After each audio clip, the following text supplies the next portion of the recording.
Hello, my name is Janice B. Gordon, and this is Scale Your Sales Podcast. Welcome to Scale Your Sales Podcast, listed number 9 of 43 best podcasts for every sales professional. I am Janice B. Gordon, the customer growth expert, recommended by LinkedIn Sales as one of 15 innovative sales influencers to follow. In this episode of Scale Your Sales Podcast, my guest talks about their approach to campaigns being both scientific and experimental. They really focus on the top of the funnel and how you can reduce the time to find your ideal prospect down to 10 or 20% of normal time. It's crucial, he says, to perfect the customer experience. Now, you know, this is music to my ears, and this is particularly before launching a product. He said the user needs to view a highly relevant demo and rapidly discover the product value. Now, this experience needs to be seamlessly embedded in every customer interaction. Once this foundation is established, it serves as a strong lever to positively drive sales. And that's what we're all about. My next guest has over 20 years of experience as an entrepreneur. He's founded 4 startups, including TrueBase. Throughout his career, he has helped start new companies and led them to success. He has been part of 2 startup exits, besides being the CEO of TrueBase. He is an advisor and mentor to several other startups. Please welcome to Scale Your Sales Podcast, Wissam Tabbara. Hi, Janice. How are you? It's great to have you on. I really want to kind of delve into your background and all of your great successes. And I know that you've got great insight to share with this audience. So first of all, let me kind of delve into, post-pandemic, you talked about moving towards a product-led growth model and, abolishing annual contracts. And that has really made a difference. And it very much talks to aligning yourself with your customer success and optimizing efficiency.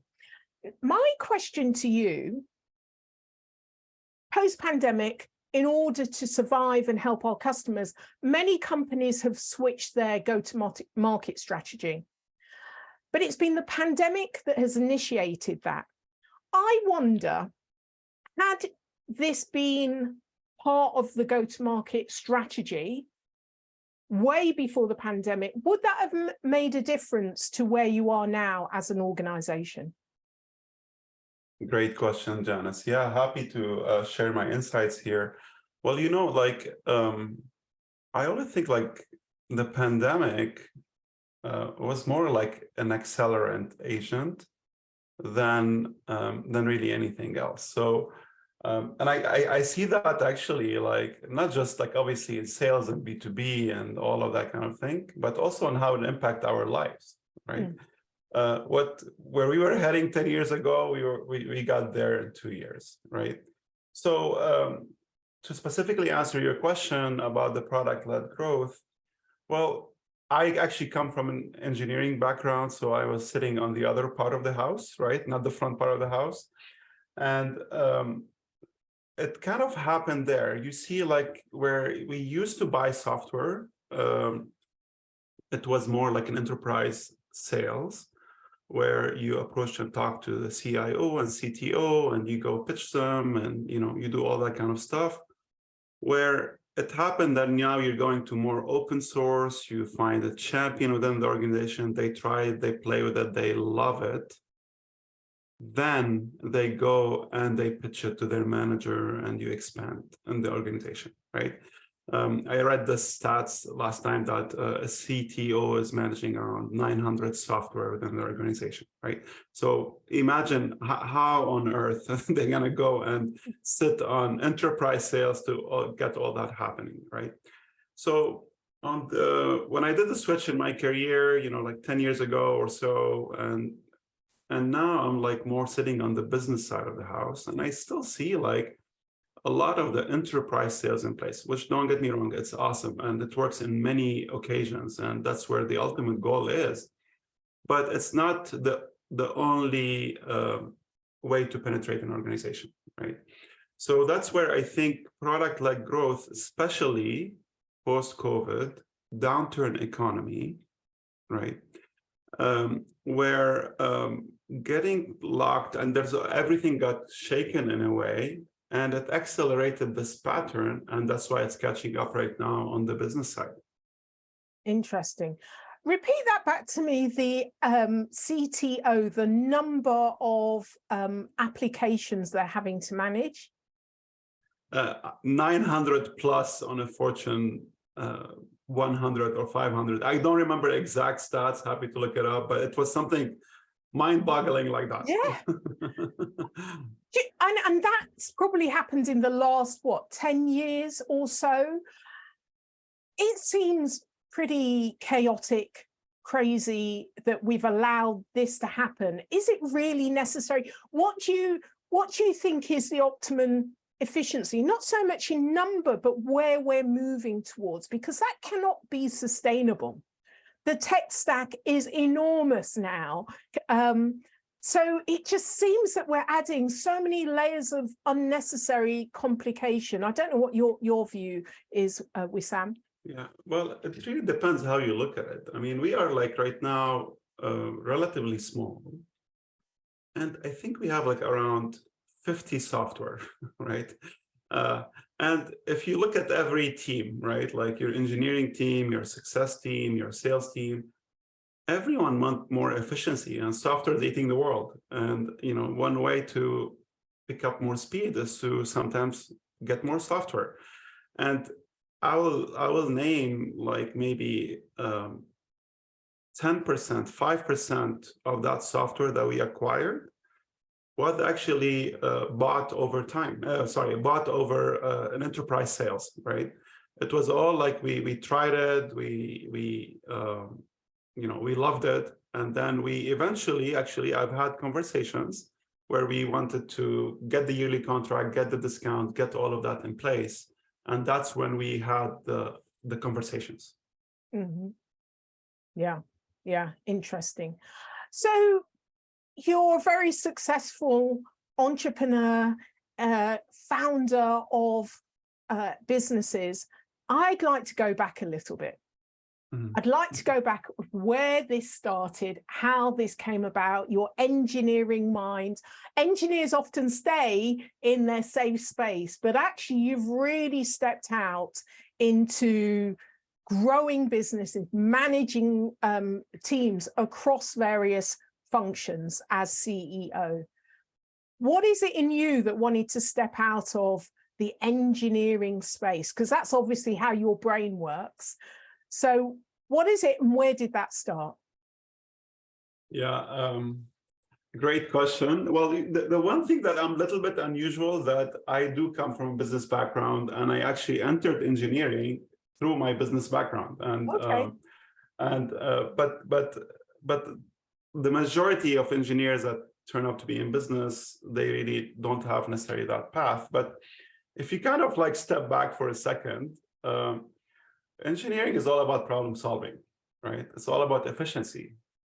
So, and a lot of the software that we build today, the software-based companies, are also having it being like an engineer or a technical background gives you a really good advantage, because as the CEO, you're always responsible to managing different functions within the company. So that's, in a way, is an advantage. In fact, I don't usually rely a lot on VCs data, but VCs or venture capitalists are usually more leaning toward technical founders, right? Because especially at an early stage of the company, there's a lot of emphasis in understanding the technology and building some of the advantage of the moat of the company as a technical founder. Now, it's not the only way to do it, but it's if you want to count the odds, right? It's a little bit a better way to do it, or at least it gave me an advantage in a world where we're building software. Did that answer your question? It did, but then I thought of another question. And Great. it was around, you've got to be able to communicate clearly in, simple language, what the product does for the customer. And often when you have more of an engineering brain, then you go into the kind of like all the lovely shiny object features and benefits. So you're able to visualize this, you're able to communicate it very well. So was that bit coming from your previous business background, understanding how important it is to communicate the journey and where you're going? It's not just about, a great shiny object. It's actually about the wrapper around that gets the object into the hands of the people that are going to use it. Janice, I cannot agree with you more. It's really, and by the way, and it's not just my experience in this. I happen to be advising in some accelerators and some other startups, and I've seen this transition. And I will say it in a little bit different way. Engineers can write hundreds and thousands of lines of code. The hardest line that they can write is to pitch the company and to explain what the company is in one sentence. And often the struggle of storytelling and not to confuse of giving more context is bugging everybody the details, right? Because that's usually where they think that the more is better, right? Because that's engineering. But if I'm talking about engineering, like they want to give you all the aspect of the problem and they want to really make sure they inform you, but that's exactly when they're losing you. Yeah. And sometimes just having somebody tell the story and make it more conversational, have somebody double down on the comment and take you one way or the other, rather than presenting all the details up front. That could be extremely helpful. And if you're able to, like, really, startup comes down to, can you build or can you sell, right? And if you're able to build and sell, you're kind of indispensable. And if you want to do that transition from building to selling, there's a lot to learn in selling. Even though you have the advantage, you really got to learn how to tell your story. And that's the hardest part of the job. You made me think. I work on an accelerator program. I've gone through 4 cohorts. It's based in Israel, Palestine, funded by the World Bank. And it's I love it because it keeps me relevant as to the new applications and what people, but the thing is that's I'm going to borrow from you. I hope you don't mind. Completely. Are you building it or are you selling it? And they're the two things. And so I can imagine myself using your words over and over again to many of these founders that are scaling their organization, to really understand what their role is and what they're good at, and what they're not good at, get someone else in that is.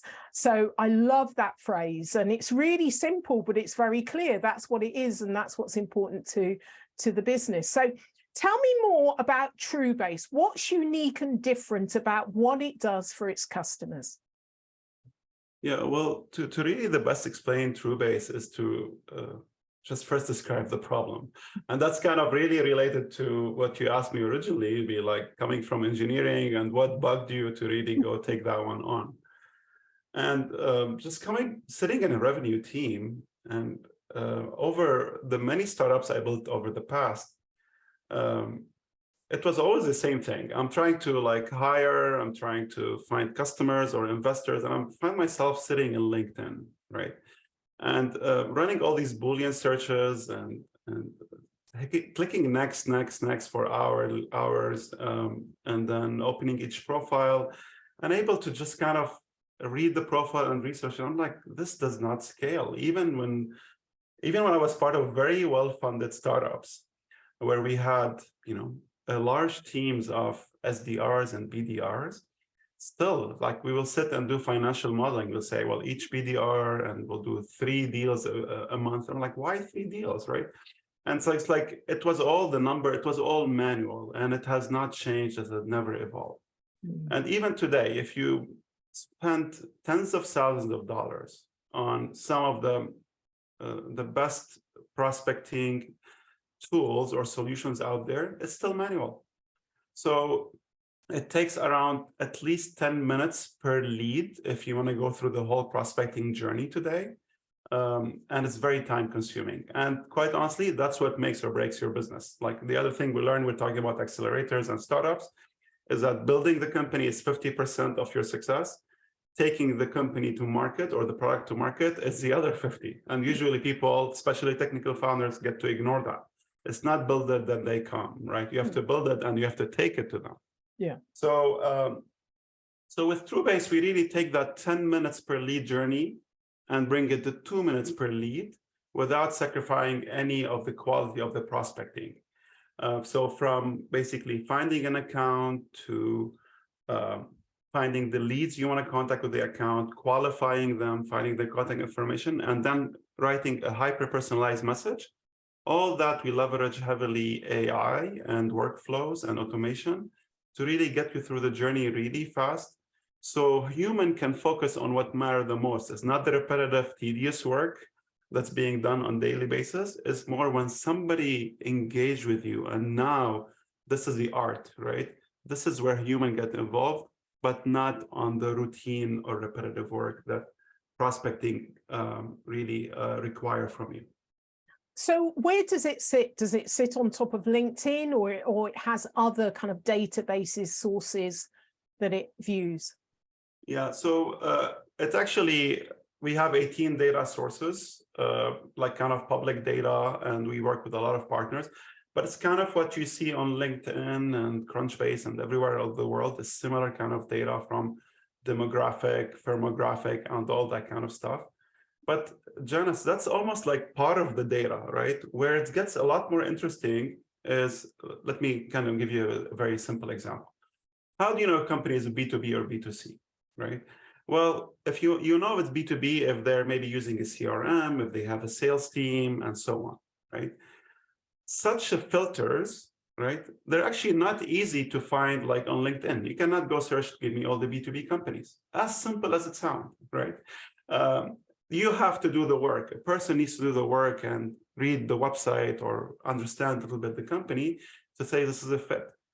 AI can do that very easily, right? Can tell you this is a B2B, this is a SaaS, this is a fast-growing company. So you can really have a different level of filters that is basically built on the tier 1 of the data is what you see on the internet. So just by adding that really fast way of AI filters, you can find data a lot faster. Yeah, interesting. I am for, I know Sales Navigator. I just think it's such an expensive and linear platform, and really fails miserably. I mean, it sells very well what it does, but it's so limiting what it does. I mean, so I absolutely love the fact that what you're doing is the whole journey and everything that's absolutely essential in one platform in order, once you've got it, you've got enough information to move forward. So I absolutely love that. So TrueBase is really good. So approaching, you approach campaigns in a more scientific and experimental way. Now, explain that to me, because I thought they were quite contradictory and interesting words about your approach to, the campaigns. Yeah, well, most what I've seen in business teams or especially revenue teams is that they come and they're like, it's a gut call, right? And they might be, and they give you proof. They'd be like, hey, I scored this 6-figure contract with this, right? But it's ups and downs. It's not reliable. It's not sustainable. Why? Because what might work once somewhere might not work somewhere else. And especially right now, if your total addressable market is, we're talking like 10,000 potential buyers, right? What are the odds of you getting lucky again, or how can you build a predictable business out of this, right? Well, you can. You have to dig deeper. Why did this one succeeded here? Why did it succeed there? And the best way to do it is to turn this to be a scientific problem, right? So what does that mean? Like, you can always test things out, right? If one thing made it out of engineering is the concept of A/B testing, right? Where you have the base of a campaign, and you have always new hypotheses that you're trying to test, right? Variation 1, 2, 3, whatever you're doing. Now, with each campaign you're running, you're always experimenting one and only one new thing. It could be, is it a subject line? Is it a segment? Is it whatever that is, right? And you might challenge for that new experiment or hypothesis that you're running to become the base, right? So if you do that and you're able to really segment appropriately, it becomes a scientific exercise. So you run a campaign for a specific time and you say, I changed the variation. Did it do better? Did it do worse? And what are my insights learned out of this? So you rinse and repeat. That's the go-to-market machine that you want to run. That's how you get to the best odds of signing 10,000 buyers. Now, if you're doing that on a 50, if your buyers are 50 Fortune 50 clients, that you might not have enough data to be able to do that. But otherwise, it's like that's how you need to run a sales team. That's interesting. How many sales teams have you come across have run it that way? Like I have not too many, too many. And I will tell you, it's very challenging, right? It's not an easy task, but you know, like the variations are, some of them are in your control. Some of them are not necessarily in your control. I'll give you an example. Like you can run a variation. It could be at the end of the quarter, right? It could be a holiday in specific area that you're targeting. So sometimes you cannot necessarily understand why one variation did better than the other. But I claim as you can really get on a high level, it's not like, it's not 100% scientific exercise, right? You get on a high level to hone in what is working and what is not. And that's what matters the most. But I also want to add on a few things here, Janice, that even that concept right now with the fast pace of generative AI and how it's evolving, there's also a different way to think about this, right? And that's kind of where we always used to think of sequences and segments and all of that, right? So it's like more, still a one-to-many approach. So you cannot say that all my buyers, I'm able to really segment them into a specific narrow segment, create like everything they need, like what are their pain points, what are their objections, what is the best way to sell to them, which is usually kind of, if you want to go through that segmentation exercise and then create a variation and campaigns on all of those, that could be the challenge. It's even more narrow or more granular than that. It's really on one-to-one basis. And if you start going onto the one-to-one basis, it's impossible for any process to scale, right? Unless you're targeting like, you know, few people a day, right? So now with the help of AI, you're really able to almost do a segment of one, right? Each individual, each recipient, each prospect is evaluated separately. And now you're leveraging AI to hyper-personalize, to uniquely qualify, and to customize the service offering to the pain point of that prospect. That's almost like the ultimate way to run a sales team. Yeah, yeah. I think it's really interesting because you mentioned earlier about the choices people make often are based on the gut, you know, like I have a gut feeling because they don't have the scientific knowledge, there wasn't the ability, AI hadn't developed enough. And even if we're in this space now where it is the possibility, you've still got to educate and change the mindset about it. So how do you reconcile or develop people away from, I'm trusting my gut, it's always won through, yeah, I waste a bit of time, to, okay, let's take not a numbers approach to the way that we operate sales, how many did you do this quarter, all of that, which is traditional sales and doesn't really work, to more of a scientific and experimental AI approach? How do you graduate people along that line? Yeah, I just want to emphasize on one thing. So we're talking about the prospecting journey, yeah, which is, but not the whole sales process. No, I think the guts, the experience, the skills that on closing a deal have a lot of room. In fact, I will not outsource that to an AI to do that, right? That's skills. That's looking somebody in the eye, that's understanding their point and their voice and their tone to be able to customize or get the most out of the opportunity in hand. But that's post prospecting. Once you have somebody engaged, human fully take it on and get your skills, get your experience in place. What I'm talking about specifically, it's the top of the funnel. It's a manual, repetitive work that you're doing.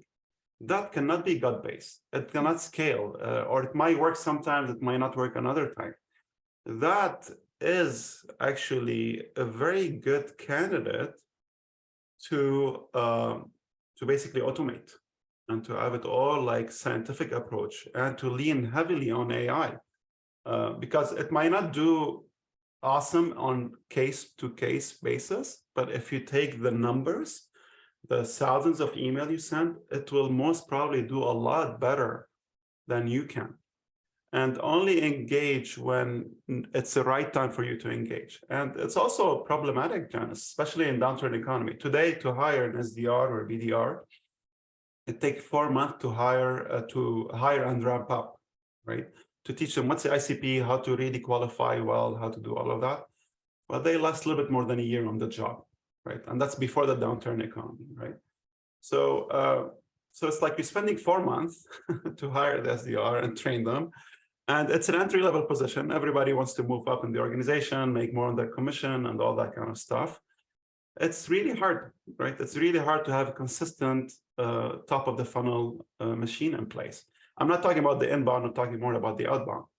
So that's kind of the challenge. And that's why actually it's really poised for AI to take over that piece of the job, not to take over the position. Now, when they engage again, that's when they spend more time engaging with the clients. And that's how you can have a more consistent top of the funnel. And more time engaging with the right clients. Exactly. Yeah, excellent, excellent. Okay, I want to switch it up a little bit in terms of customer experience. I talk a lot about customer experience and how important that is to sales, but actually specifically buyer experience. If you don't get that bit right, that's the testing ground. You don't have the customer. And we often forget about that. So that's kind of core to, my platform, Scale Your Sales. So you talk about it's really crucial to perfect the customer experience before launching the product to market. Now, tell me more about that. Well, it's like it starts before even the first interaction, right? Like it's very common, somebody hear about you, what are they doing? Well, maybe they're Googling, maybe they're looking you up on LinkedIn, maybe they're asking a friend. So even before the first interaction, they're kind of building an opinion, right? And everybody have what's important to them. It could be like, this is an upcoming startup and I want to work on cutting edge technology, or this is highly secure, like whatever that you're trying to convey of the tone and the brand of your company is very important, right? It matters.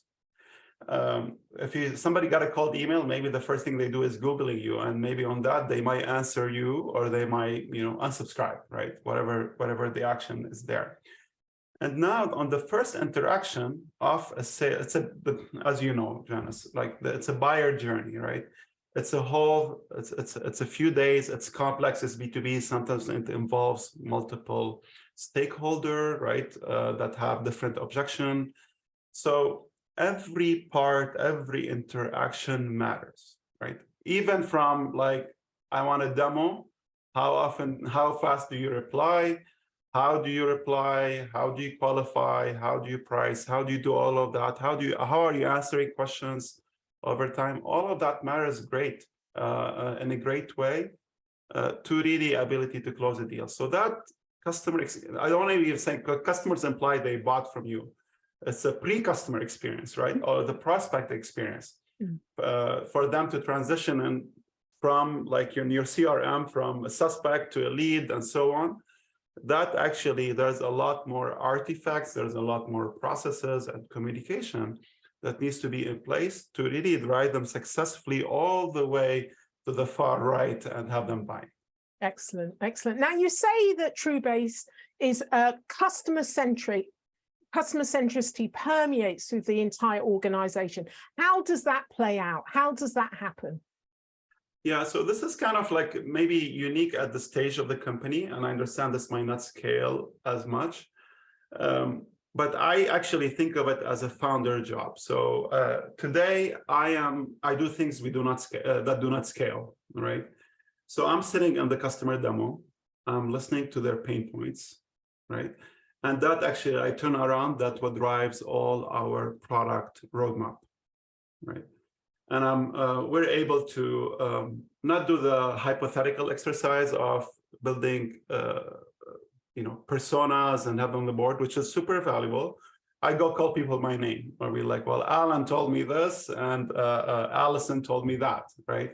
So we're able to really kind of understand firsthand of the problem.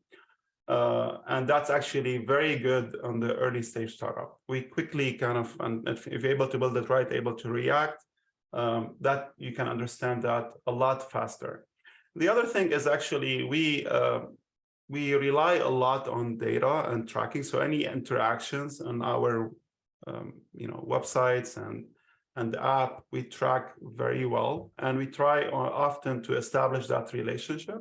So we're able understanding, are we doing well or not? So having the right metrics in place is very important.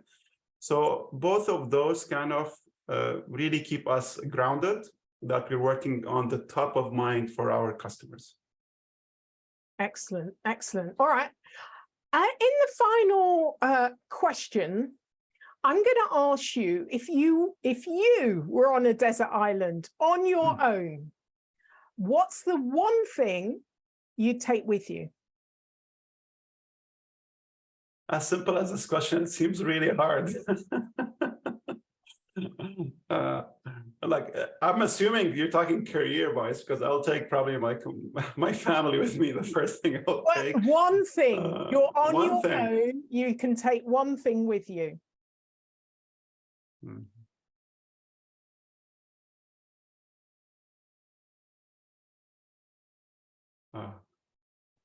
You got me there, Janice. I'm gonna do the engineer.